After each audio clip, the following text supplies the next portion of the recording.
Well, good afternoon, everyone. Welcome to the third offering in our webinar series on religious resistance and reproductive justice. My name is Kentina Washington Leapart, and I am the Director of Programs for Reproductive Justice and Sexuality Education at Religious Institute. And I'm really happy to be here with you today, and I'm even happier to be here with a friend and colleague, Ariana Katz, who's going to share with us today about preparing for preaching, studying the text as we prepare to share within our congregational context on issues of reproductive justice and religious resistance. And so we're looking forward to her knowledge and expertise that she's going to share with us later this afternoon. And I'm going to share a little bit more about her in just a moment. But just to give you some information about housekeeping items, we'd love for you to be live tweeting this webinar, and so if you would do so by using the hashtag RJWebinars, that would be great. And our communications director is also behind the scenes live tweeting as well, and you can also send questions via the chat box on your GoToWebinar platform. And so if you have a question in real time, you can either tweet it to us at the Religious Institute at ReligiousINST, or you can send it in the chat box, and we will try to get to as many questions as we can. And Ariana will have some materials that she's going to show via her screen, and hopefully you all got a link to a handout as well. But let me tell you a little bit more about our presenter today. Ariana Katz is a student rabbi, and she's set to graduate, yay, from the Reconstructionist Rabbinical College here in Philadelphia in the spring of 2018, so she's almost in her home stretch here. She identifies as a queer white Ashkenazi femme who sees rooted ritual and radical organizing as her Jewish legacy. She has served as a volunteer chaplain at Planned Parenthood, and she currently sits on the Planned Parenthood board of Southeast Pennsylvania. She's on the Rabbinical Council of Jewish Voice for Peace and is the creator and host of Kaddish, which is a podcast about death and identity. And Ariana is also currently training to be a sopheret, which is a scribe of sacred Jewish texts. So we are very excited to have you with us this afternoon, Ariana, and I'm looking forward to your presentation and getting into some conversation with you one-on-one later that folks will be able to observe and actually participate in, we hope, as well. So I am going to hand it over to you, and I'll take the behind the scenes taking some notes, and then we'll loop back when you're finished. Great. Good afternoon, everyone. It's really an honor to be here to talk a little bit and to learn from you. This is the webinar about reproductive justice and the sacred text, and I'm really honored to be the last in an incredible series of teachers who brought so much wisdom on this topic. So today we will be talking about text study specifically for the goal of teaching and preaching, so not just for personal practice and sustenance, but also for the externalizing of that. So because there's a whole bunch of us in here, and all you can see is my face, I'm going to show you some slides, if I can pull that off. Let's see what happens, everybody.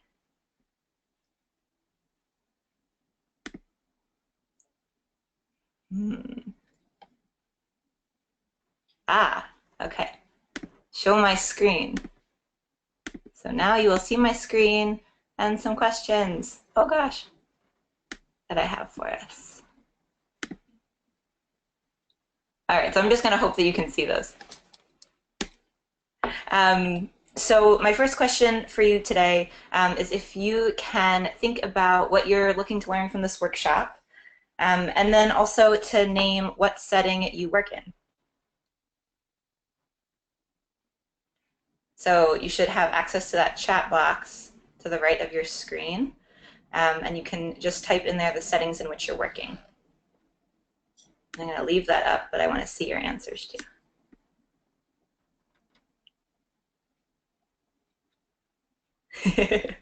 We'll give you one more beat.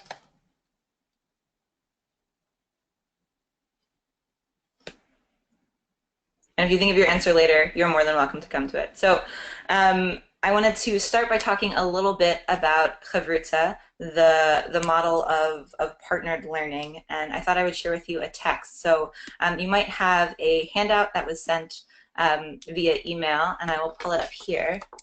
Safaria. which is an amazing resource of basically every Jewish text you might possibly need. We'll go in here and we'll get the source sheet right there. Ah, thanks. All right, so I wanted to share with you a text that is really a foundational text for me in my rabbinate and why partnered study is so important. So I'll read to you the English from Pirkei Avot, which is the wisdom of our sages. 3 who ate at one table and set upon it words of Torah. It is as if they ate from the table of the omnipresent. Blessed are they, as it is said in Ezekiel, and he said to me, this is the table that is set before the Lord. This is a text that appears in a few other settings, one of which that I use in my own practice is that when 2 people sit and study words of Torah, the divine presence rests between them. That there is something that happens when 2 people study that actually calls down divinity, that it's not just air between 2 of us when we're working with text, but actually the presence of God. The other text that I'll share with you, just in summary, is a really foundational text about the sometimes romantic but always passionate relationship between 2 members of a havruta. So a famous havruta of Reish Lakish and Rav Yochanan, who met in a pretty homoerotic setting in a river, become so invested in each other and pull apart the words of Torah and find new meaning in them, that when they get into a fight, they'll fall sick and ultimately Reish Lakish dies from the sickness of having such a fight and having such insult from his partner. And here you see Rav Yochanan say that when I would believe a thing, Reish Lakish would challenge me with 24 objections, and I would answer him with 24 answers, which led to a fuller understanding of the law. And so I bring this to say that the study of Chavrusa in Chavrusa really lifts up debate and argument. And so an interesting cultural piece that has really come to me after doing multi-faith work has seen that for Jews, sometimes interrupting is actually a sign of respect and joy and engagement in the text itself. That's not to say we shouldn't actually let each other finish sentences, but the ability to question the motivation of text and to call into question the way your partner reads it, so as to find greater meaning and probe their mind for greater depth, is a way of showing respect for both the person you're studying with and the text. So great. So we've got the understanding of chavrusa, our definition, literally fellowship or partnership. This is a really ancient model of partnered study in which we pull apart text together. So now you just see me, hopefully. So as I was preparing for this workshop today that we're here for, it was really clear that it would be impossible to talk about reproductive justice without talking about all of the death in the news this week. I've been holding particularly close the 2 women of color that were murdered this past weekend, thinking about Nabra Hussein and thinking about Charlene Lyles. And because the women of color who taught us about reproductive justice and who continue to call us to reproductive justice teach us that it's about the continuum of life and not just the right to decide to terminate a pregnancy. We know that the right to resources to care for children and to protect children, to know that our children are safe walking home with friends on Ramadan, that's reproductive justice, to know that a mother won't be killed in front of her children, that is reproductive justice. And so when we sit to study, we can dedicate the words that we tease apart and the words that we sit with to their memories, and to know that reproductive justice, as it calls us to see justice on a continuum, also we hold the news in our heart, we hold these souls as we study. And so when we're looking for texts that we can lean on with reproductive justice framework, it's not just for sermons about choice or Hannah's infertility, but it's also about Rebecca's painful pregnancy, or Rachel's death in childbirth, or Jacob's unending grief at the loss of his son, or Hagar's advocacy for her son. This continuum of life that reproductive justice demands us to see is actually reflected in our most sacred texts. And so when we are at a loss for words, and sometimes at a loss for faith, I wonder if we can find answers by reading sacred text with this reproductive justice frame. So I'll pose to you another question if I can get my slides going, which I'm not sure I can. Show my screen, thank you. My next question for you is, in times when you have a choice, when there's free time in your life to actually study sacred text, what is your ideal way to study sacred text when preparing to teach or preach? It's a question we don't get asked very much.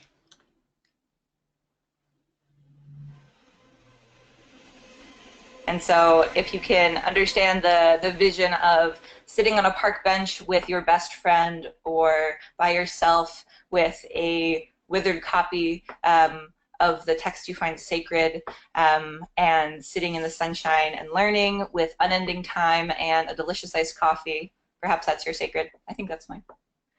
And then my next question for you, shifting gears from knowing what we can dedicate our text study to, thinking about more at large, how do you actually have to study sacred text?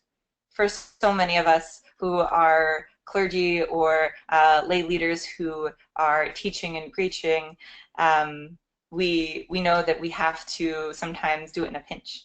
So Cantina, modeling excellent use of chat box, said that when I was in seminary, it was always with friends. And so now, how are you sometimes forced into tiny spaces? What are the places you find yourself actually having to study? She also says, let's see, Cantina says, we always studied in groups and sermonized in groups, not as much now. And I really resonate with that, even though I'm still in school. There's a sense of, as you become more of a professional or responsible for a congregation, you get more isolated. I find that sometimes when I'm on a roll, I will actually study at the beginning of the week to prepare for Shabbat on Friday and Saturday. And as my time gets tightened, it happens closer and closer and closer to Shabbat, and I'm watching the sun go down on Friday and realizing I need to come up with some Torah, and it's under a time crunch.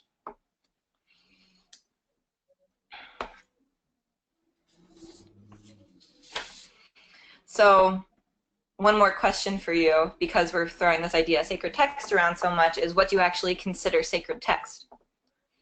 So in Judaism, we would say Torah, the 5 books of Moses, Nevi'im and Ketuvim, prophets and writings, are all the sacred text of Tanakh, of that abbreviated term that contains all those books. We would also see Talmud, which is the received rabbinic transmission of interpretation of the Torah, as well as a really expansive understanding of mystical wisdom and Pirkei Avot, like I shared at the top of this workshop, the sayings of our sages, and that canon builds out over time.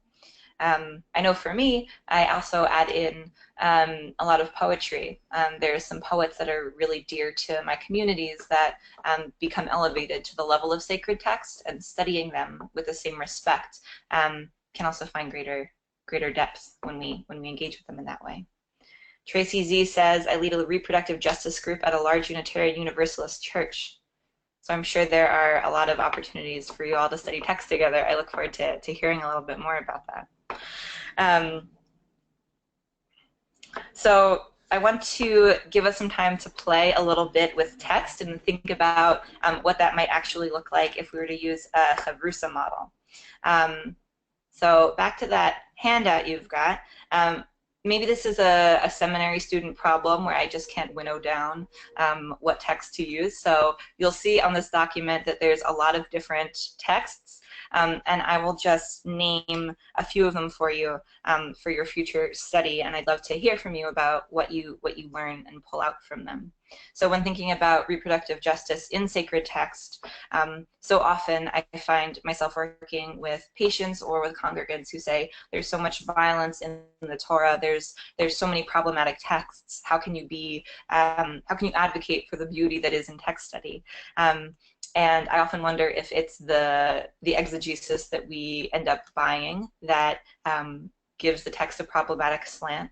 And I also would love to have a conversation about what we do when there are texts that are directly in contrast with our values. I think that is a webinar for another day. But instead, in this moment, I'd rather disregard that question and lift up all of the narratives that actually do center the stories of people who, when read with a reproductive justice lens, can really be seen as sources of strength and comfort. So I'm going to assume that you can see the screen, and if not, I'll hope that it'll get chatted to me that you can see it. So some ancestors that I thought we might notice. Rizpah from 2 Samuel, and we'll circle back to her. But she is, we can see her at the top of a mountain defending 7 young men who had been basically sacrificed by King David to a warring nation so that the war would end. You can see her whole desktop and the Chrome window. I think that should be okay. So Rizpah is seen as a foremother of guarding of the dead and protecting the dead and advocating for their dignity. We'll come back to her. Hagar is the slave of Sarah, who bears the firstborn son to Abraham, Ishmael. Hagar is used as a surrogate parent for Sarah when she's unable to conceive, and Hagar is deeply mistreated. She is sent away to flee once and then again cast out by Sarah, and Hagar is the first person who names God as the God who sees. And it would be impossible to talk about Hagar without talking about Dolores Williams's incredibly important work around womanist liberation theology that does a reading of Hagar and sees in her story the story of Black women and Black mothers, and sees reproductive justice in the story of Hagar. And so I have a few selections here, but obviously at length is worthy of study that we give to sacred texts. Another little bit of a survey I'll share is that of Hannah, who in Judaism is seen as the model of what petitionary prayer should be, heartfelt and silent but mouthing the words, though when she goes to the temple, the priest accuse her of coming drunk and praying with disrespect rather than seeing the fervency of her prayer. And here I brought the selection from 1 Samuel in which Hannah's husband says, "Am I not enough for you? You can't have children, but am I not enough for you?" And again, gives more texture to what we see in families when thinking about infertility or the narrative of barren women in the Torah. I'll share 2 more because I couldn't resist. Rachel. So we know Rachel as the beloved, choicest wife of Jacob, who he aimed to marry the first time, but it didn't quite work. And in this moment, desperate to have children, again with this narrative of women who cannot conceive in Torah, Rachel is bartering with her sister and the wife of her husband, bartering with Leah's son to get mandrakes, which were seen as a symbol of fertility or potentially aiding in it. So there's a slice of witchcraft and belief that it could work, and a desire to conceive. And so here, one might be able to sit and study this text in havruta, though that we were all in a room and could do it together. We might notice the presence of the word mandrake and how it's repeated in text. Or we might see the bargaining between Rachel and Leah. Or we might see with an RJ frame, we might see how Rachel is ready to take into her own hands her fertility and decide what she wants and get those tools. There's an interesting piece there with the technology and the mechanics of how to conceive that felt really interesting as I was pulling this text. And the last one of Jacob, I wanted to lift up the voices of men in Torah when we see his grief at the assumed death of his son. The son of Jacob and Rachel, who his other 10 sons present to Jacob as if he had died. And Jacob is in mourning for Joseph, who says that he will go for the rest of his life and go down into Sheol in mourning. And here we see grief over the loss of sons.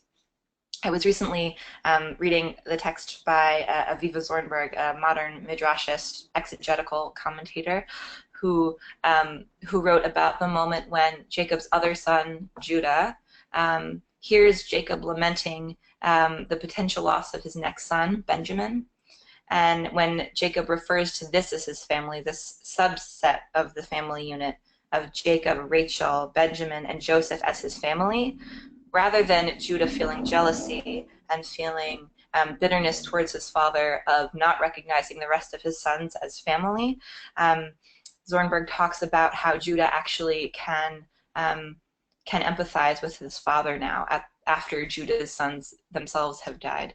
And so so I bring Jacob and also the story of Judah to talk about the ways in which grief and how we name the grief of children fits into the reproductive justice understanding. So I'll say that I get the privilege and honor of studying one of these texts in this havruta model with our brave leader, Kantina. And I wonder, Kantina, can we see your face when we study? Or let me just put my camera back on. So, okay. And that was also, there's a lot of info, and so if there are things you flag that you want to, as a group, make sure we come back to, or Kantina, if there's something that I didn't clarify that we need before we get to jump in, I'm more than happy to pause there. Okay, I'm ready. Okay, cool. So as I said, when two people sit and study text together, there's something really profound that can happen between the two people and for us individually. Sometimes it's harder over the internet, but sometimes it's a little bit easier. So, Kantina, you selected the text of Rizpah. And so to practice our havruta skills of text study, often what I like to do is take turns reading the text, or if one of us likes to hear more than speak, we can do it that way. So are you a learner that likes to hear and be read to, or speak, or a little bit of both? I'd say a little bit of both. Okay, cool. So I'll start and then you can pick up. Okay. And when you've studied with your havruta for a long time, you'll get to know how she likes to learn. So, verse 9, and he handed them over to the Gibeonites, and they impaled him on the mountain before the Lord. All 7 of them perished at the same time. They were put to death in the first days of the harvest, the beginning of the barley harvest. Then Rizpah, daughter of Aiah, took sackcloth and spread it on a rock for herself, and she stayed there from the beginning of the harvest until rain from the sky fell on the bodies. She did not let the birds of the sky settle on them by day, or the wild beasts approached by night. And pick up. David was told what Saul's concubine Rizpah, daughter of Aiah, had done. And David went and took the bones of Saul and of his son Jonathan from the citizens of Jabesh Gilead, who had made off with them from the public square of Bethshan, where the Philistines had hung them up on the day the Philistines killed Saul at Gilboa. And so the story continues, wherein everyone gets the burial that they deserve. So the first question that I like to ask when studying havruta is, what stands out to you? Is there a phrase or a question, something that hooked you as you were reading? I think that the verse 10, as I was telling you when we were emailing offline, that I did not know this story until maybe about within the last year. And every time I've talked about the story since then, the image of verse 10 has been the one that has always kind of resonated in my mind. and that is, then Rizpah, daughter of Aya, took sackcloth and spread it on a rock for herself, and she stayed there from the beginning of the harvest until rain fell from the sky on the bodies, and she did not let the birds of the sky settle on them. And I know some translations talk about her beating back the birds and sort of all of that kind of imagery. So that is the one thing I think that when I think about this story, thinking about this woman standing there for this extended period of time, fighting off the predators, so to speak. Right, it's such a long period of time. And there's something about this that is so visceral. Like, I don't know, they spend so many verses describing what she was doing and describing like the period of time that passed. Like the text and description is so rich that it's not just she didn't let any animals attack, but it's she didn't let the birds of the sky settle in the day, but in the night it was wild beasts and she kept them all back. I think what really sticks out to me is the naming of Rizpah. She's Rizpah, daughter of Aya. She's named matrilineally. And it's not uncommon, but every time that a woman is named as the daughter of another woman, it stands out. Yes, for me. Absolutely. So looking at it and studying it in this context, thinking about how you might use this to teach or preach, what are the things that stand out to us? What do we see here that we might need at this moment to share? Well, I'm thinking about connecting it with sort of contemporary examples that we've seen in the media, popular culture, around death and dying, particularly around violent deaths, and how people's bodies are treated leading up to, during the death process, and then after death. And I'm saying that not only just the literal body, but also the ways that people's stories are sometimes manipulated to make their death, to try to justify their what is often an unjust death. And so what we find often is people trying to beat back the birds, right? To beat back these beasts or these predators that would, one, come to harm a body that has been left. So we think about somebody like Michael Brown, for example, who we remember was left laying in the street for hours in the hot sun when he was killed in Ferguson. We think about all of these other deaths. I mean, just this week, we've seen a release of the video of Philando Castile being murdered in his car in front of his child and his partner. We see the stories of men and women and trans-identified folks dragged through the mud after they are unjustly murdered, and family members needing to, or finding the need to defend them even in their death. So that's kind of the contemporary connection, and how that relates to reproductive justice is, again, when somebody has a child, you know, whether this is an adult child or a teenager or whatever, we do so with the expectation that that person, that child, has every opportunity to flourish in this world.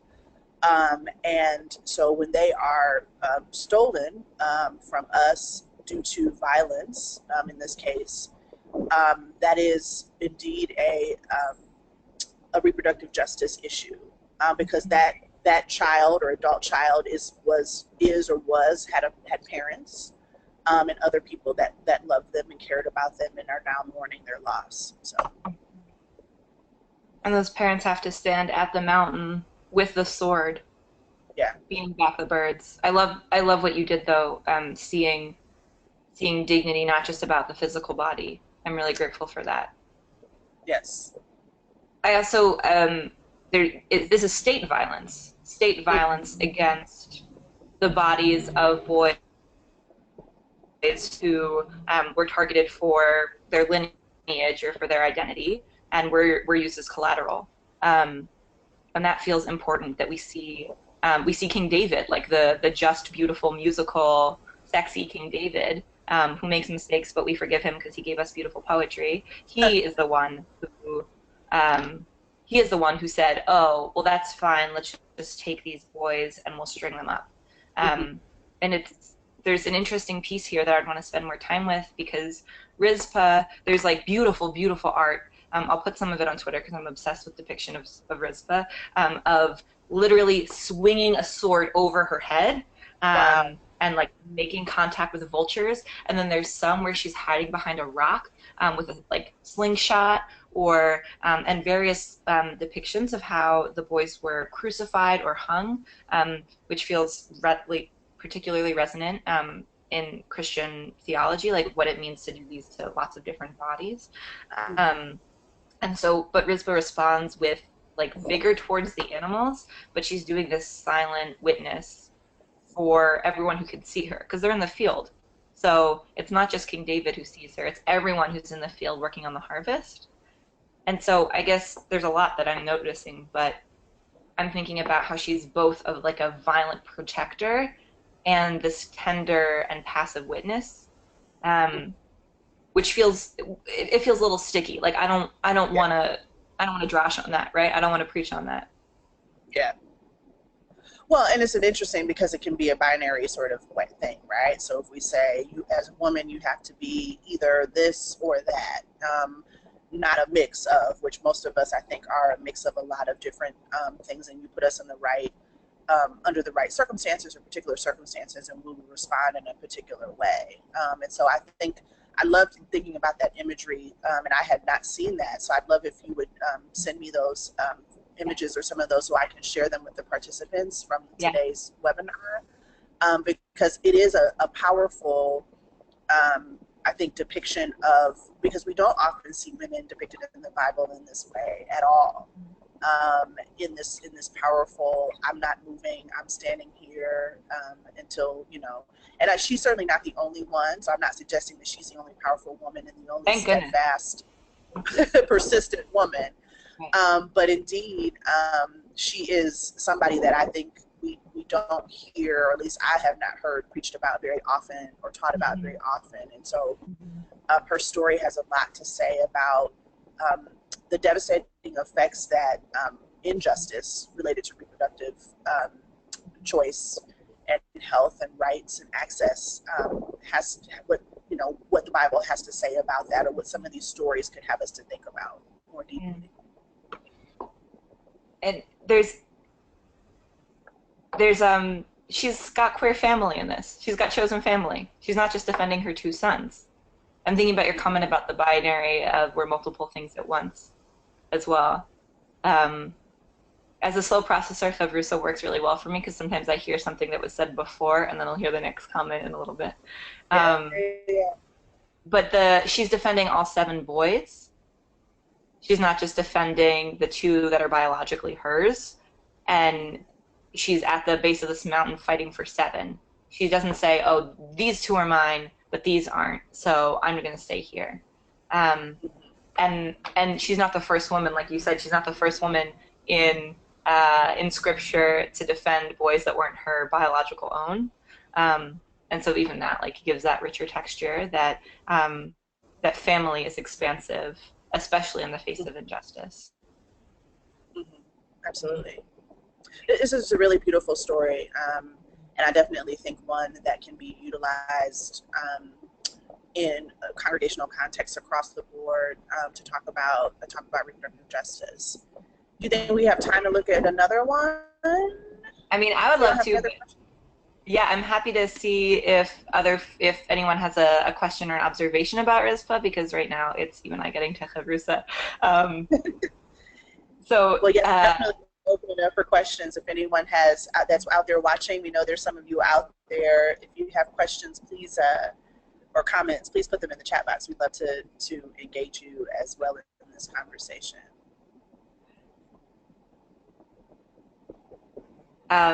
Yeah, it feels like sometimes you exhaust the text for a moment, and sometimes you'll like come back to it again. Yeah, let's pick another one.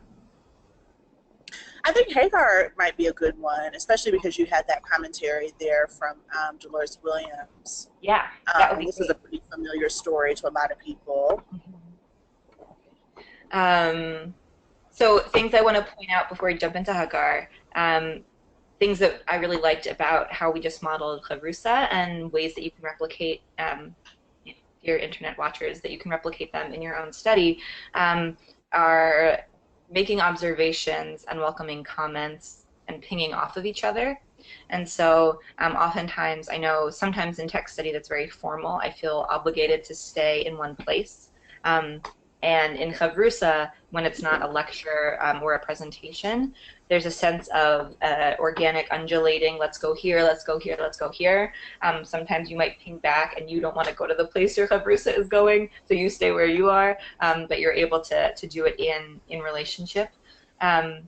So developing a culture of hubbub. If you ever walk into a house of study, into a Beit Midrash, one of the ways you know you're there is when you hear the loudness.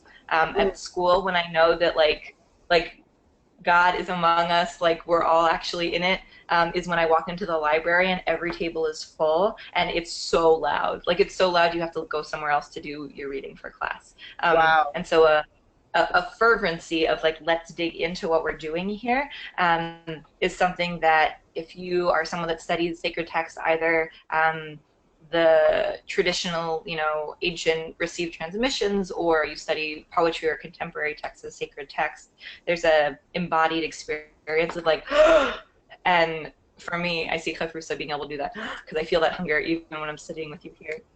Yeah, that's I think that's a universal sort of experience when you get that aha moment, and that often does happen in conversation with another person. Some of my best sermons, like I was mentioning to you, even post seminary, when I've had opportunity to sermonize with my spouse or to sermonize with other friends who are also preaching and teaching, the aha moments, it's like the heavens open up. So it's wonderful. Well, let's hang out with Hagar a little bit. Sure. So like we had said, we're probably all very familiar, or many of us are familiar with the story of Hagar, a person that's important to, Abrahamic religions for a variety of reasons, and that texture feels really important. To name that Ishmael, her son, becomes a forefather of Islam or in that lineage as well. Continue. You want to start by reading, and I'll pick up when you're done. Sure. Abram said to Sarai, "Your maid is in your hands. Deal with her as you think right." Then Sarai treated her harshly, and she went away from her. Excuse me. An angel of the Lord found her by a spring of water in the wilderness, the spring on the road to Shur, and said, "Hagar, slave of Sarai, where have you come from, and where are you going?" And she said, "I am running away from my mistress Sarai." And the angel of the Lord said to her, "Go back to your mistress and submit to her harsh treatment." Pick up there. And the angel of the Lord said to her, "I will greatly increase your offspring, and they shall be too many to count." The angel of the Lord said to her further, "Behold, you are with child and shall bear a son. You shall call him Ishmael, for the Lord has paid heed to your suffering. He shall be a wild ass of a man, his hand against everyone, and everyone's hand against him. He shall dwell alongside all his kinsmen." And she called to the Lord, who spoke to her, "You are El Roi," by which she meant, "Have I not gone on seeing after he saw me?" And then one more verse that feels relevant. When she returns home, she returns to the house of Abraham and Sarah, and then is cast out by Sarah. So at this moment, she again has to engage with God in this moment. And she went down and sat at a distance, a bow shot away from Ishmael, for she thought, "Let me not look on as the child dies." And sitting thus afar, she burst into tears. Wow.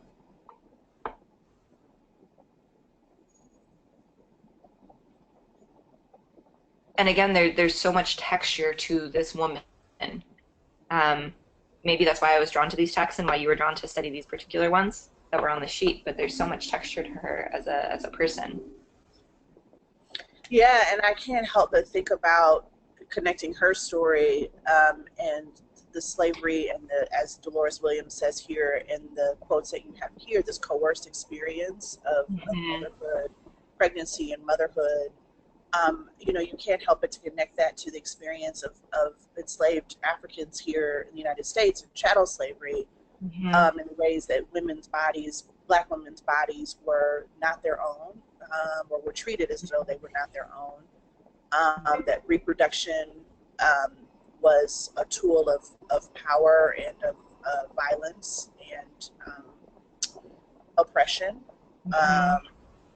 And so, I mean, that is automatically the vision that was coming up for me, was thinking Mm-hmm. about the more contemporary esque experience.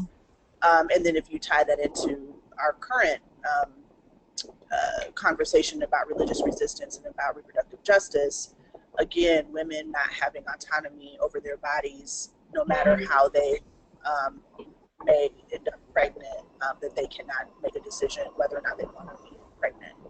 So, Mm-hmm. Mm-hmm.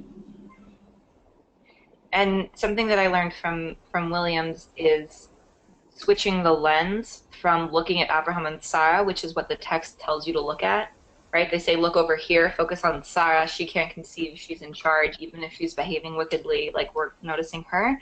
And Williams writes about shifting your focus and like actually look at Hagar, like actually look at what is done to her, center her experience. And it's a totally different sermon when you talk about Hagar. yeah. Mm-hmm. Yeah, Go and ahead. Hagar, Sarah's inability to reproduce is the reason Hagar gets pregnant. And so, like you said, the use of slaves, the use of forced reproduction, we don't look at Hagar like she becomes a surrogate mother. At least in like the spaces that I travel in, Hagar was taught to me as like surrogate mother for Sarah's child, instead of forced to conceive Right. a child that was from Sarah's in that frame. I'm sorry. And this is making me also think. No, no, no. This is making me also think of the Handmaid's Tale.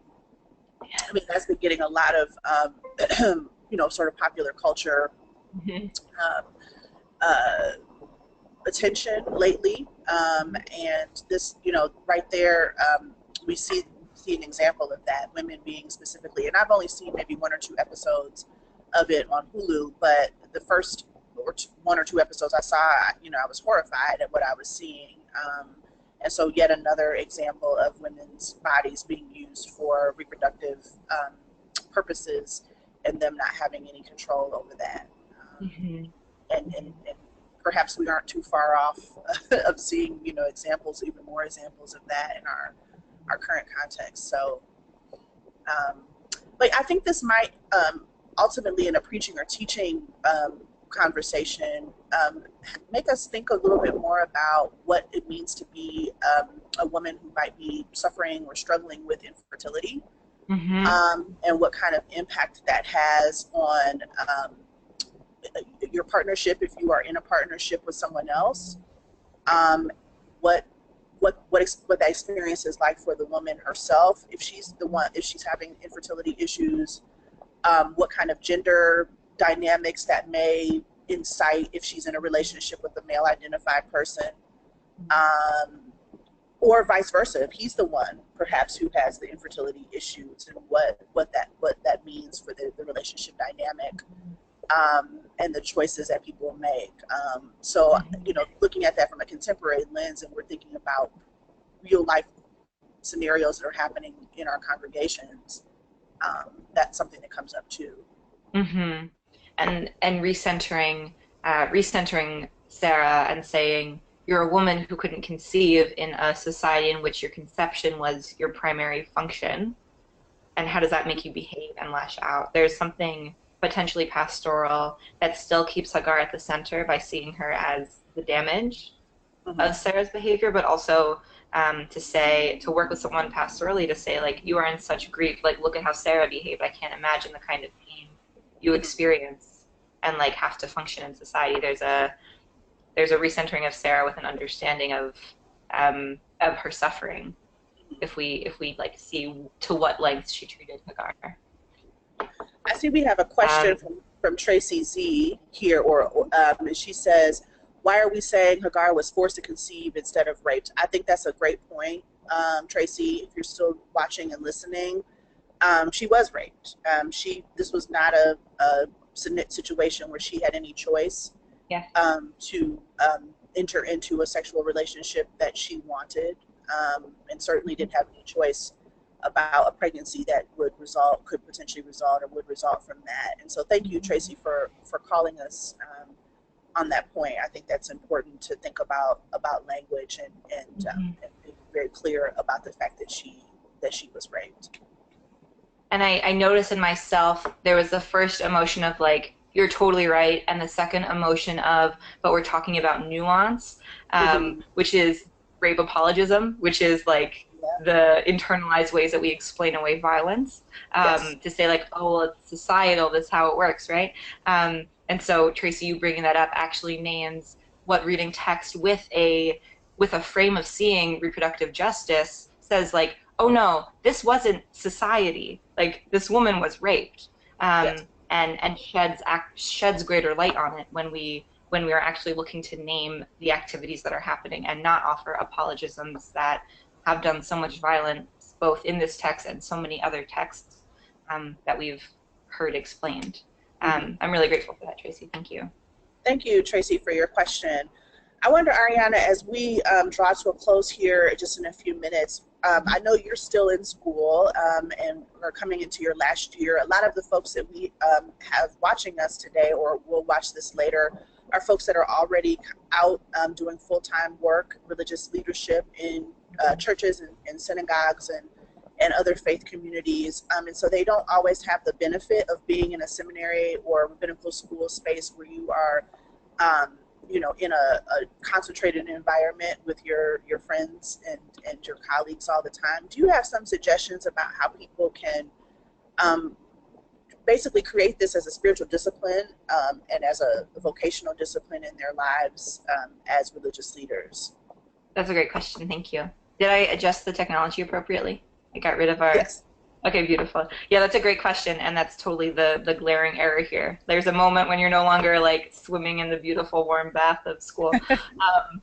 Your language of discipline is really helpful. How to center text study as just as valuable as the other things we do to care for our own spiritual lives. And so when I pose the question of how do you want to study text, and then how do you find yourself studying text, I ask because I imagine most of us don't have the opportunity to sit and study and then write in groups like you mentioned, Cantina, or to like sit on a bench and talk whenever, or have that loud library. But treating it as a discipline, for me, I know that I actually am committing to something when I put it in my Google Calendar. So when I block out time and I say, this is when I do this, and I'll schedule all my meetings around it and all of my other obligations around it, I know that I'm making it a priority. And also having a havruta also is accountability. It's not just you letting yourself and your goals and your objectives, like letting them slide away. When you're accountable to another person and to the divinity that, God willing, will get conjured between you, you don't let it slide. And so when I have committed to studying in havruta for non-academic reasons, but for my own heart, I find that it also becomes a commitment to my friend, to my havruta partner, and that really helps ensure it as a discipline. I also wonder how partnered havruta study can support other objectives, developing collegial relationships between clergy in the same city that are serving other congregations. I know from people in Philadelphia, like my teacher from this semester, Hal Tausig, talks about having a group of people that got together for years and years and years, who would then preach at their own congregations on Sunday, but they did that study together. And what it does to build bonds that you would otherwise have to cultivate, but using havruta as a model to do that work, like a feeding two birds with one seed. Yeah, I think those clergy groups are important. I know several of my friends are in longstanding clergy groups post-seminary, and so they get together with these folks once a month or once every couple of weeks, and they're able to just, some of it is just to have a space to be with other people who kind of know what you're going through being a full-time leadership. But some of it is about being able to really do some serious text study and conversation and sermonizing together. And so I think that's absolutely important to find or create community. And that can be interfaith community, because I think that these, like we've shown today, we're two different faiths, and we both were able to look at this text, and I think we could both take it back to our respective communities and have some really rich preaching and teaching discussion there. And so I think we all have something to learn from each other, and this is a great model, I think, from a Jewish perspective about how to do this. So. I'll say for me, it works on a theological level, a belief that there are truths that we are blessed with figuring out, like flashes of knowledge. And in havruta, there are flashes of knowledge that happen. And so when they come from an interfaith setting, it just sort of reaffirms for me the idea that those flashes of knowledge are really gleanable in a variety of traditions. And so when it's with another human, or another human of a particular experience that I share or don't, it underlines all of that truth grabbing that feels really powerful to me. Looks like we have a question. Do you see? Does havruta always happen in a one-on-one way, or are they sometimes larger groups? Is there a point where it gets too large? That's questions like a plant. That's such a good question. It is a great question. So havruta comes from, or shares a root with the word haver, meaning friend. And so it really does refer to that one-on-one model. There's a richness that happens when it's you and another, and not a group to manage. I sometimes study in what we call triruta, which is not a thing, but it's a group of three in the havruta model. Everyone loves a portmanteau, right? And so triruta is another way of getting at that same pull apart, which is also fabulous because, like, more opinions, more eyes on the page, or more ears hearing the text. And so it's like traditional model is two people over a book studying forever. And the technology of havruta, if we can get so bold to call it that, the technology of havruta can be applied to other settings. And so in a conversation like you and I had, I could see having, and I have done sessions where people study in havruta and then you bring them back together. And so you say, find a partner, do some learning, and then come back and we'll share what we gleaned. And so it doesn't have the same bulk of having to facilitate everyone sharing their ideas, but you're still able to do a go out and learn and come back and teach model. Great.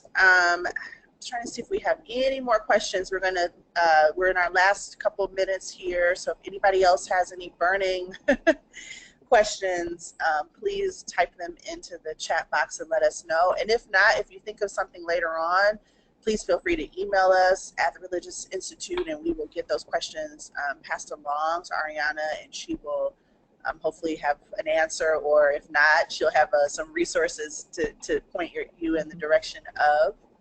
And you also, as a reminder, will receive a link after this webinar is over that will have the recording, you'll have access to the recording of the webinar, as well as we're hoping to get some of those images of RISPA. So Ariana's going to send us some of those, and we will share those with you as well.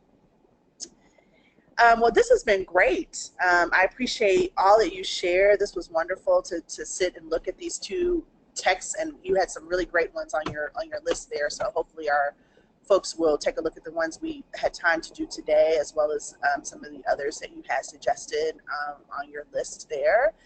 And we'll take a look at the tweets. I know I saw a couple of tweets come up that Drew was feverishly live tweeting behind the scenes, and so we appreciate him sharing that knowledge with the wider world that's watching this. And so we so appreciate you, Ariana. Thank you for jumping in and taking on this challenge and saying yes when I called and reached out. And I look forward to us working together again soon. You're doing some really great work. And tell us about your podcast in our last 5 minutes if people are interested in knowing a little bit more about what you're doing with your podcast. Yeah, sure. So Kaddish is a podcast that I've been working on for the past year, and it's about death and identity. So using the Jewish tradition to tell story and affirm questions around how who we are when we're mourning or when we're dying is impacted, and what resources we need to ease or to increase the volume on those stories and some of the emotions that come out of it. So we've done episodes on, our most recent one was on mourning chosen family. And so now I'm thinking about Rizpah in the context of how she mourned chosen family, or took on chosen family and mourned them. One of our earlier episodes was about how the dead are prepared in Jewish tradition through Tahara, through the washing of the dead. There have been episodes on reproductive loss, and queer reproductive loss, and thinking about what Jewish and Christian and non-religious but spiritual communities have all offered in specific storytelling around reproductive loss, that often there is intense shame, that the intensity of the grief and the silence surrounding reproductive loss can really double and increase that experience.